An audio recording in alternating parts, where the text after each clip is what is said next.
우리는 인생을 살면서 여러 가지 정서적인 감정을 경험합니다. 기쁨, 슬픔, 그리고 긴장감도 있지만 두려움이라는 감정은 참 우리에게 불청객처럼 찾아옵니다. 저의 인생 중에 두려웠던 순간들이 있는데요. 유치원에서 초등학생으로 입학했을 때 정말 두려워했던 장면이 아직도 남아 있습니다. 초등학교 1학년으로 학교 운동장에 서서 조회를 하는데 얼마나 떨렸던지. 수많은 학생들이 서 있고 주변에 돌아보아도 생전 처음 보는 아이들이 있었습니다. 엄마를 찾아서 두리번 거리는 것이 아직도 떠오릅니다. 중학교에 가면 두려움이 없어질까요? 조금은 없어졌지만 여전히 긴장감이 있었습니다. 초등학교 때 두려웠던 순간이 또 있습니다. 시험 과목 중에 자연 과목이 있었습니다. 자연 과목을 치르고 시험 성적을 받았는데 망쳤습니다. 타인의 불행을 즐거워하시면 안 됩니다. 집으로 오는 동안 많은 생각이 들었습니다. 어떻게 될까? 이 시험지를 엄마 아빠에게 드린다면 저는 그날 인생이 끝나는 것 같은 공포심에 쌓였습니다. 혼날 것을 생각했죠. 그리고 그 성적표를 드렸을 때 부모님이 의외로 혼내시지 않으셨습니다. 너무 못 봤거든요. 아마 제가 포기할까 봐 야단치지 않으셨던 것 같습니다. 그리고 고등학교 3학년 때의 입시 시험도 큰 두려움이었습니다.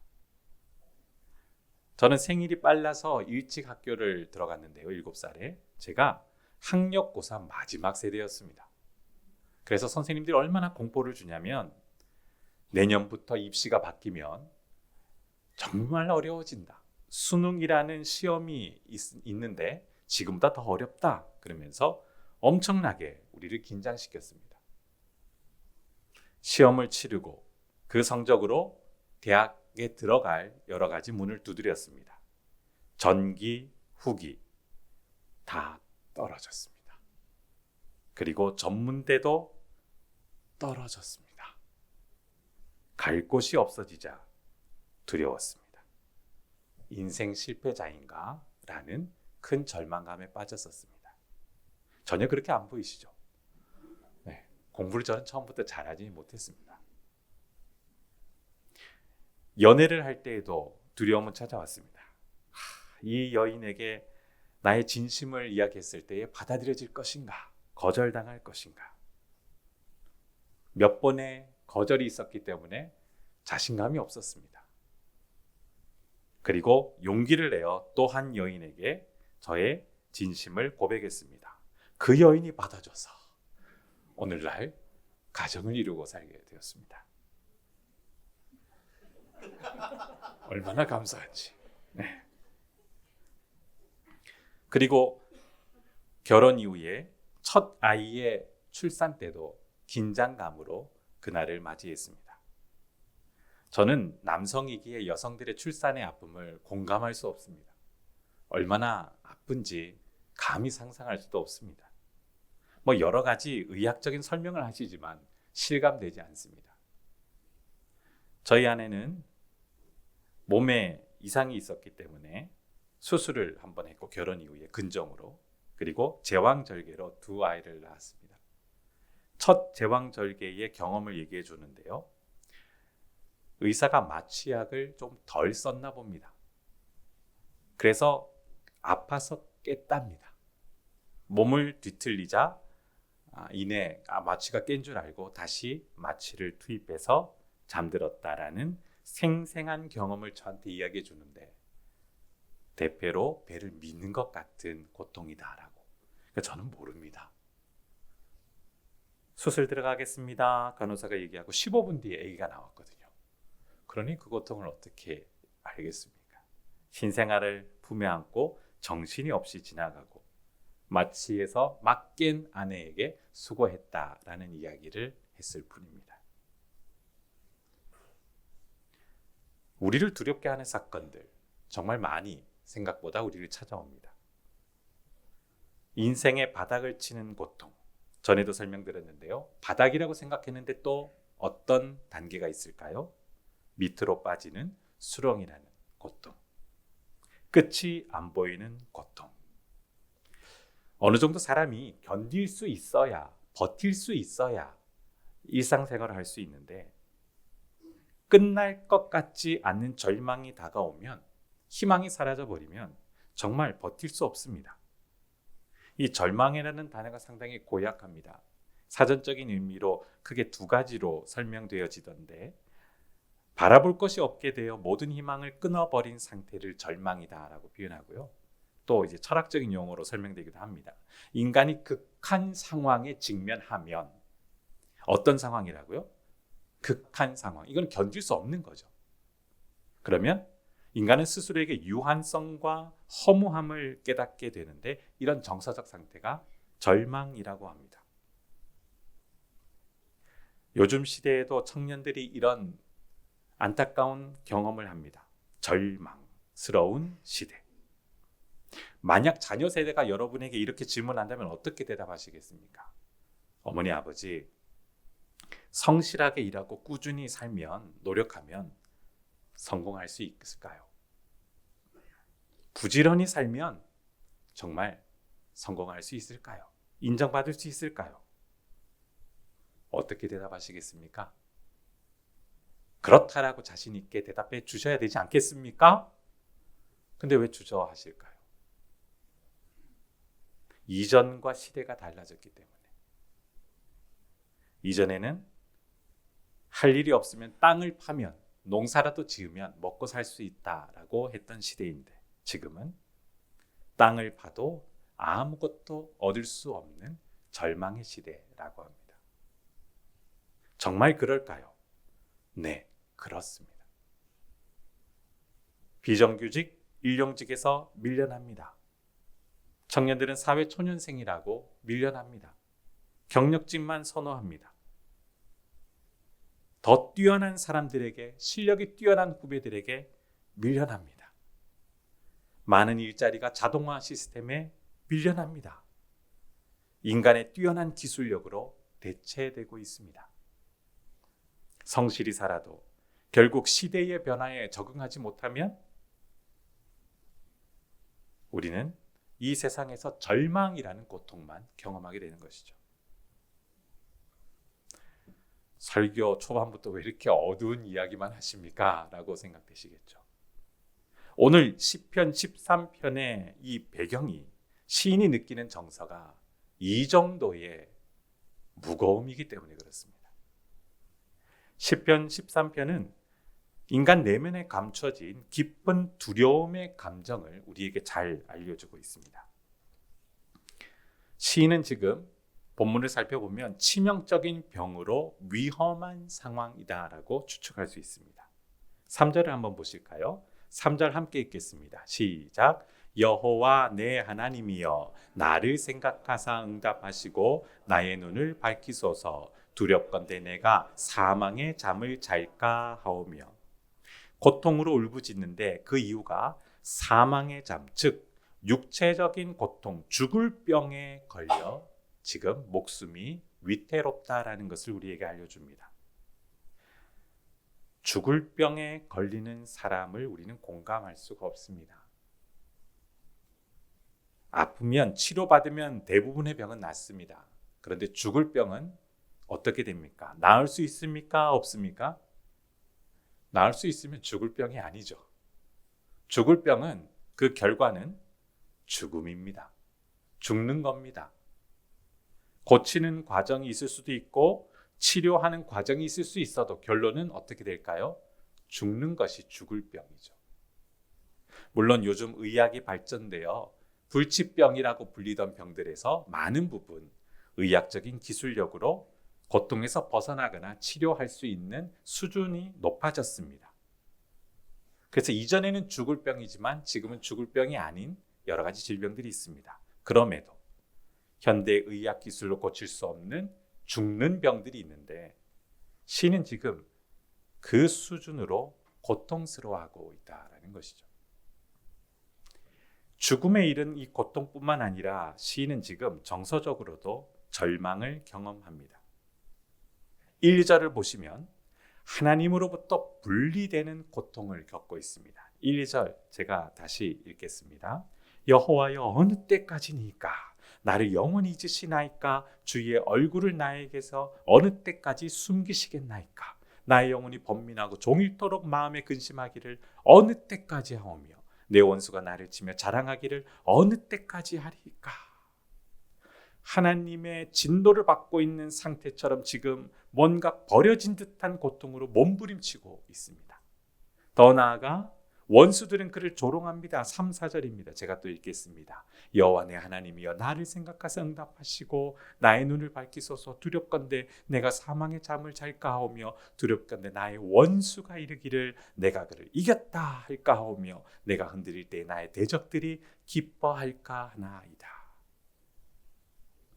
1, 2절의 이 어느 때까지라는 이 문학적인 표현은 시인이 자신의 고통을 표현할 수 있는 최선의 표현입니다. 언제까지? 언제까지? 하나님으로부터 버려진 것 같은 고통을 경험해 보신 적 있으십니까? 아무리 불러도 아무리 외쳐도 응답하시지 않는 것처럼 의도적으로 귀를 막고 있는 것처럼 느껴져 보신 적 있으십니까? 하나님 버리지 않는다고 약속하셨는데 아니 왜 나는 지금 버려진 것 같은 이런 두려움에 몸서리쳐야 합니까? 왜 유기하셨습니까? 나를 잊으셨습니까? 잊으셨다라는 것은 하나님 유기에 대한 전형적인 히브리 표현이죠. 하나님이 한 번 정도 못 본 채 한 거 아닙니다. 갑자기 못 본 채 하신 게 아닙니다. 지금까지 지속적으로 잘 관계를 맺어 오셨다가 친밀하셨는데 왜 갑자기 돌변하셨을까라는 하나님의 침묵에 괴로워하고 있는 것입니다. 생판 모르는 남이 모른 채 하면 별로 고민되지 않습니다. 그런데 어느 순간 친밀했던 사람이 모른 채 하면 그 고통을 아십니까? 내 인생에 하나님이 더 이상 간섭하지 않고 침묵하실 때 그 고통을 2절에 보면 시인은 1인칭으로 이렇게 표현하는데요. 2절 한번 보실까요? 나의 영혼이 번민하고 종일토록 마음에 근심하기를 어느 때까지 어느 때까지 내 원수가 나를 치며 자랑하는데 이 고통이 어느 때까지 계속되어야 하는 것인가? 원수들은 지금 이 시인을 향해 어떻게 조롱하는지 아십니까? 악의적인 비난인데요. 아이고 혼날 짓을 했으니 혼나는 거 아니야? 벌 받을 짓을 했으니 벌 받는 것 아니야?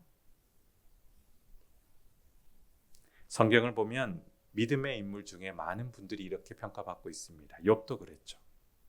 당신이 지금 버림받은 건 심판받는 건 뭔가 당신이 잘못했기 때문에 그런 거 아니요. 빨리 회개해라. 그러면 하나님께서 용서하실 것이다. 정말 이건 하지 말아야 될 말들입니다. 당사자가 아니라고 쉽게 이야기하는 건 폭력입니다. 뭔가 나쁜 짓을 했으니까, 벌 받을 짓을 했으니까 벌 받는다라는 표현은 반대로 얘기하면 나는 상 받을 행동을 했기 때문에 상을 받는 것이다라는 논리입니다. 이건 전혀 하나님의 주권을 표현한 내용이 아닙니다. 내가 잘하면 복을 받고 내가 못하면 벌을 받는다라는 인본주의적 사고방식이지, 인과응보라는 불교식 사고방식이지 기독교적인 가치가 아니라는 것이죠. 이 고통에 대하여 시인은 참을 수 없었는지 전형적으로 기도의 외침을 이렇게 외칩니다. 3절 어떻게 시작하고 있습니까? 여호와 내 하나님이여 제발 나를 바라봐 주십시오. 주의 얼굴을 돌려주십시오. 이런 외침은 이사야 선지자도 기도 중에 이렇게 표현했는데요. 이사야 63장 15절에 이사야 선지자가 이렇게 기도했습니다. 주여 하늘에서 굽어 살피시며 주의 거룩하고 영화로운 처소에서 나를 바라봐 주시옵소서. 마음이 무거울 때 기도를 하시죠. 그 두려운 마음을 계속 기도하다 보면 더 이상 할 말이 없으면 어떤 단어가 생각나십니까? 어떻게 기도하십니까? 주여 라고 기도합니다. 주여라는 것은 취임새가 아니라 우리의 모든 마음을 쏟아놓고 더 이상 말할 수 없는 고통 중에 있는 성도가 외치는 한마디입니다. 주여, 여호와여, 왜 나를 외면하십니까? 절규죠. 우리의 아이들이 다치면 그 외마디 비교명이 뭔지 아십니까? 길을 가다가 5살 꼬마 아이가 넘어졌습니다. 어떤 말부터 튀어나올까요? 네, 그겁니다. 아프다는 울음도 나지만 누구부터 찾는다고요? 왜 엄마를 찾을까요? 아프니까. 아프니까 의지할 대상은 엄마밖에 없는 거죠. 아빠인 저는 좀 섭섭합니다. 네. 아무리 잘 키워도 결론은 엄마를 찾더라고요. 그렇게 찾는 것이죠. 주여, 여호와여. 자신의 육체적으로 에너지가 다 빠진 상태입니다. 눈을 밝혀 주십시오라고 외칩니다. 눈이라는 것은 우리에게 있어서 여러 가지 상태를 표현할 수 있는 우리의 신체인데요. 활력이 넘칠 때 눈빛이 살아 있습니다. 활력이 빠지면 눈빛이 어떻게 될까요? 흐릿해지죠. 눈은 같은데 눈빛으로 우리가 에너지가 넘치는지 에너지가 없는지가 표현됩니다. 활력을 넘치기를 시인은 간절히 외치며 나의 눈을 밝혀 주십시오라고 외치고 있는 것이죠. 그러나 여전히 현실은 어떨까요? 눈이 밝아졌을까요? 죽을 병에서 살아났을까요? 그렇지 않습니다. 계속해서 시인은 외칩니다. 제발 영혼과 육체의 눈이 밝아져 죽음의 잠에 빠지지 않게 도와주십시오라고 외침을 이어나가고 있습니다. 근데 여기에 4절 보실까요? 참 더 어렵습니다. 4절 함께 읽겠습니다. 시작. 두렵건대 나의 원수가 이르기를 내가 그를 이겼다 할까오며 내가 흔들릴 때에 나의 대적들이 기뻐할까 하나이다. 하나님께 호소하고 있는데 지금 상황이 어떻습니까? 원수들이 조롱하고 있었습니다. 그거 봐라. 네가 지금 참 지지리도 복도 없지. 벌받을 짓을 했으니 그렇게 재수도 없이 당하는 것이지. 하나님으로부터 버려진 자여. 쯔쯔쯔. 버려지는 비참함. 지금도 일어납니다. 정규직, 임시직. 사람들이 왜 길을 쓰고 정규직이 되려고 할까요? 삶이 보장되고 버려지지 않기 때문에 그렇습니다. 장기간 보장되기 때문에 그렇습니다. 근데 지금은 또 정규직이라고 하더라도 언제든지 버려질 수 있는 시대가 되었죠. 계약직, 임시직, 비정규직 어떤 보장도 없이 눈치를 보며 살아야 하는 두려움이 바로 이런 비참함입니다. 신은 지금 그런 단계까지 간 것 같습니다. 하나님, 정말 저를 버리셨습니까? 정말 이렇게 쓰고 버려지는 겁니까? 정말 제가 원수들의 조롱처럼 잘못한 것이 있었나요? 그래서 실격이 되었나요? 지금 말씀을 같이 상고해 보셨는데요. 마음이 무거우십니까? 덤덤하십니까? 그게 공감이죠. 사람이기 때문에 이 무거움을 같이 공감하시는 겁니다. 그런데 5절 보실까요? 5절 함께 읽겠습니다. 시작. 나는 오직 주의 사랑을 의지하여 싸우니 나의 마음은 주의 구원을 기뻐하리다. 지금 정서적으로 갑자기 변하게 되었습니다. 갑자기 절망이 넘치다가 갑자기 소망이 넘치게 되었습니다. 침묵하시는 하나님 앞에서 절망했던 이 시인이 갑자기 5절부터 변화가 일어나는 겁니다. 불확실한 미래였지만 확신을 가지고 고백하기 시작합니다.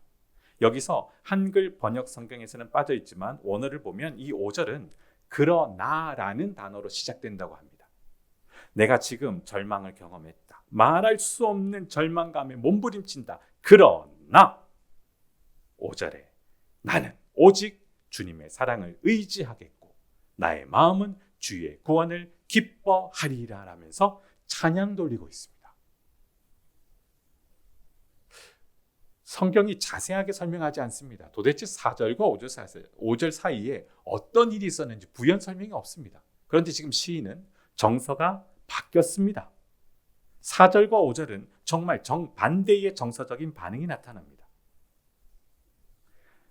나는 주님의 그 사랑과 나를 구원하신 모든 역사를 신뢰하며 믿습니다. 그리고 찬양하고 있습니다. 왜 이런 급변하는 변화가 그에게 일어났을까요? 사람이 갑자기 변하면 어떻게 되는지 아십니까? 네, 잘 아시네요. 사람이 하루아침에 갑자기 변하면 걱정스럽습니다.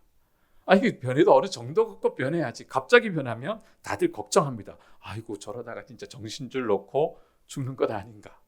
그 변화를 좋아하는 게 아니라 불안해하는 것이죠. 지금 시인이 갑자기 변했습니다. 울다가 웃습니다. 왜 이럴까요? 너무 힘든 나머지 심리학에서도 그렇게 얘기하죠. 자신을 방어하는 기제 아닐까.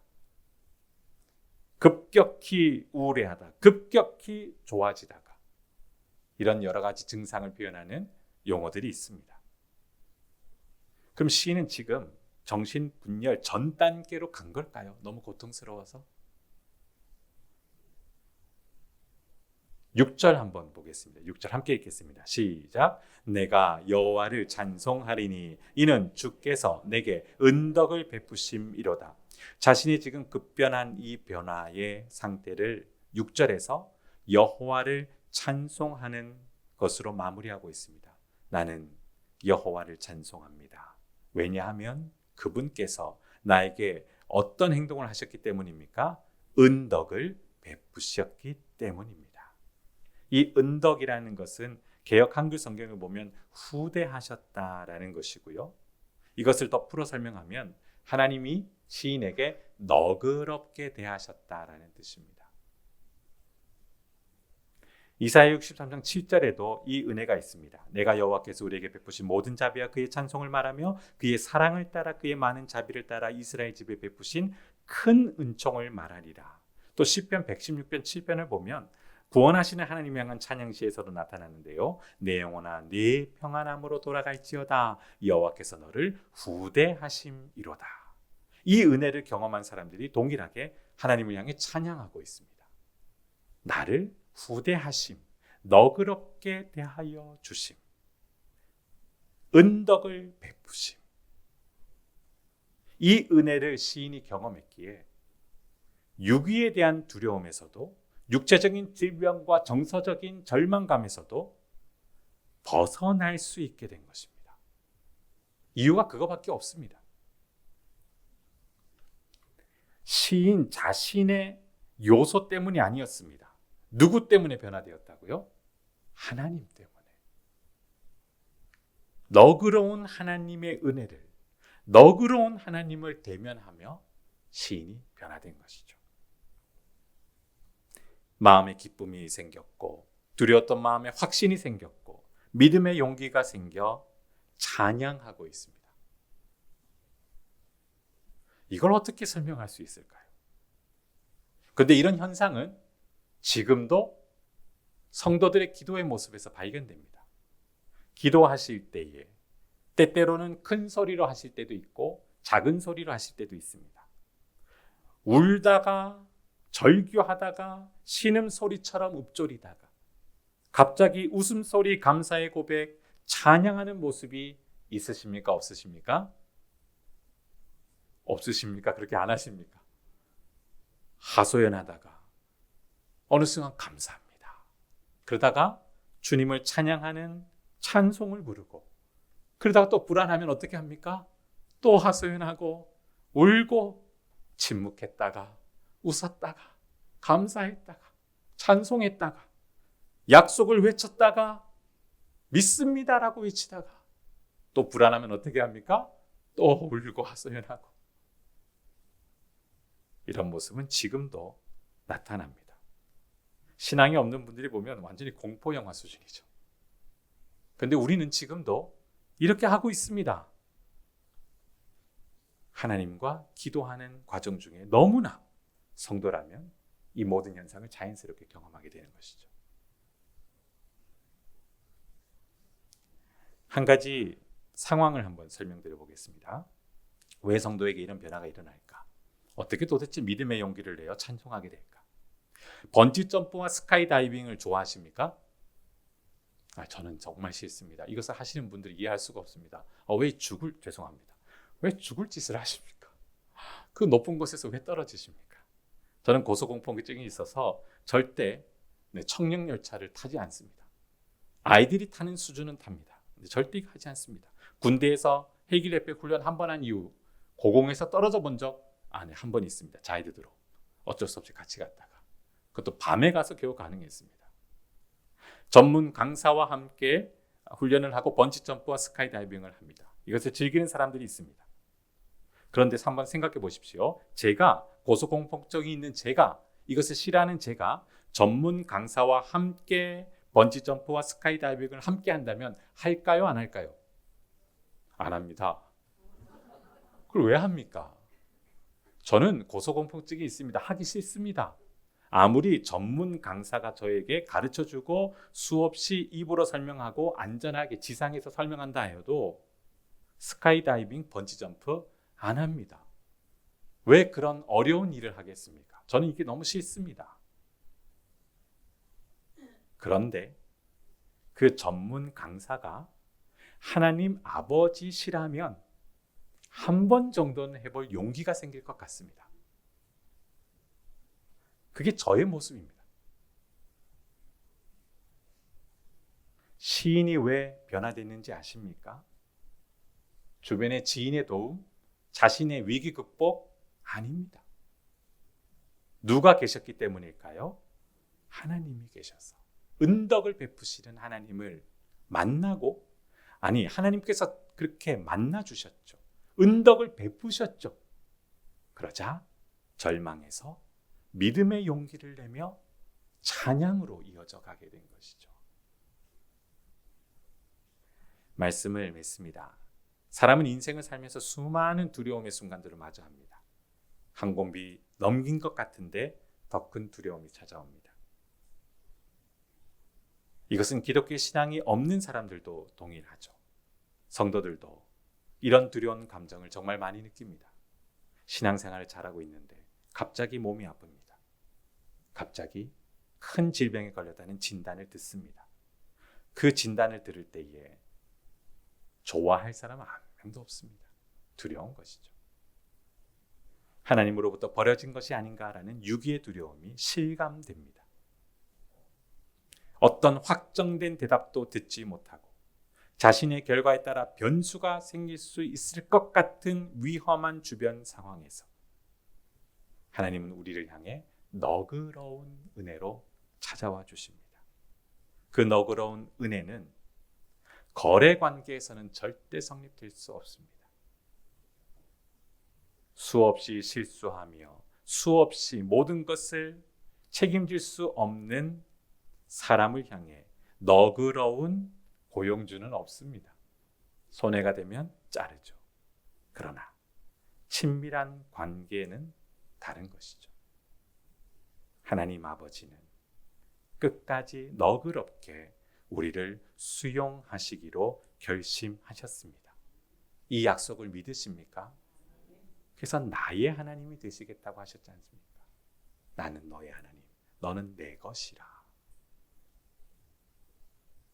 그래서 이 너그러움을 시인이 경험하며 성도가 경험하면 우리에게 발생되는 현상이 무엇이라고요?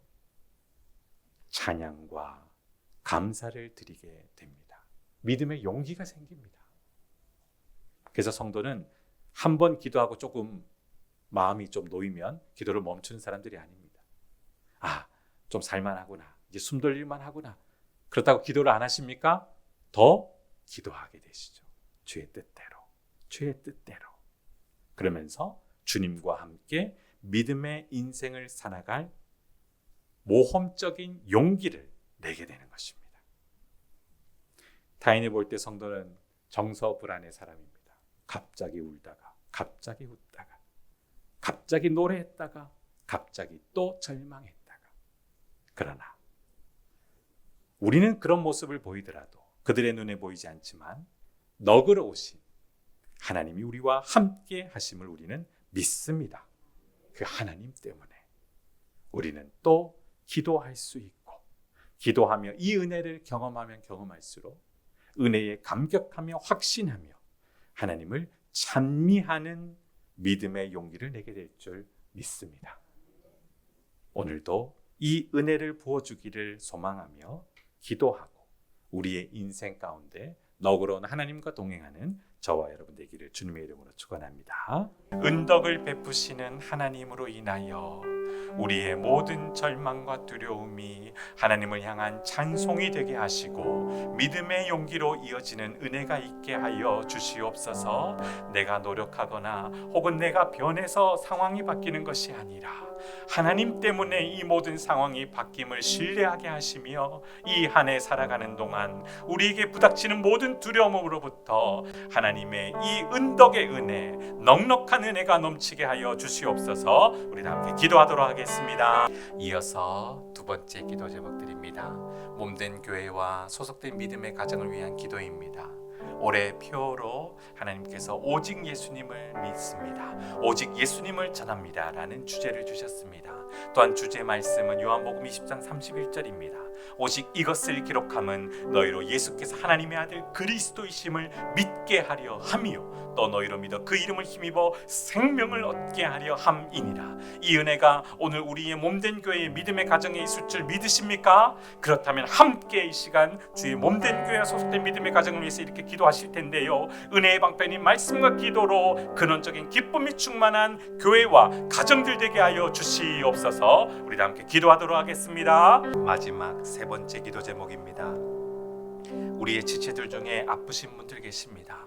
장기적으로 투병하는 성도, 갑자기 몸이 아파진 성도, 정서적으로 마음적으로 힘들어하는 성도, 그 모든 분들에게 너그러운 주님의 은혜로 충만케 하여 주시고 질병에서 낫는 은혜가 있게 하여 주시고 그리 아니하실지라도 그 자리에서 감사와 찬양으로 경배하는 성도 되게 하여 주시옵소서. 우리 시간 그 환우들을 위해 기도하도록 하겠습니다. 하나님 아버지, 우리가 주님 앞에 기도할 수 있는 것은 너그러운 하나님이 함께하기 때문임을 믿습니다. 너그러운 하나님, 우리의 아버지가 되셔서 감사합니다. 우리의 하나님이 되셔서 감사합니다. 불안하거나 혹은 평온하거나 혹은 기쁠 때나 어떤 순간이라도 기도하는 우리가 되게 하여 주시고 멈추지 않게 하시고 찬양으로 영광 돌리며 구원의 감격으로 믿음의 용기가 넘칠 때까지 계속 기도를 이어가게 하여 주시옵소서. 그리하여 믿음으로 살아가는 우리가 되게 하시며 하나님 경외하기를, 정말 하나님의 자녀 되기를 정말 복받은 자신이라고 고백하게 하여 주시옵소서. 오늘도 말씀을 듣고 기도하게 하심에 감사를 드립니다. 이제 계속해서 매일매일 말씀을 함께 읽고 또 찬양으로 영광 돌리며 기도하는 일로 이어지게 하여 주시옵소서. 감사드리며 예수님 이름으로 기도드립니다. 아멘.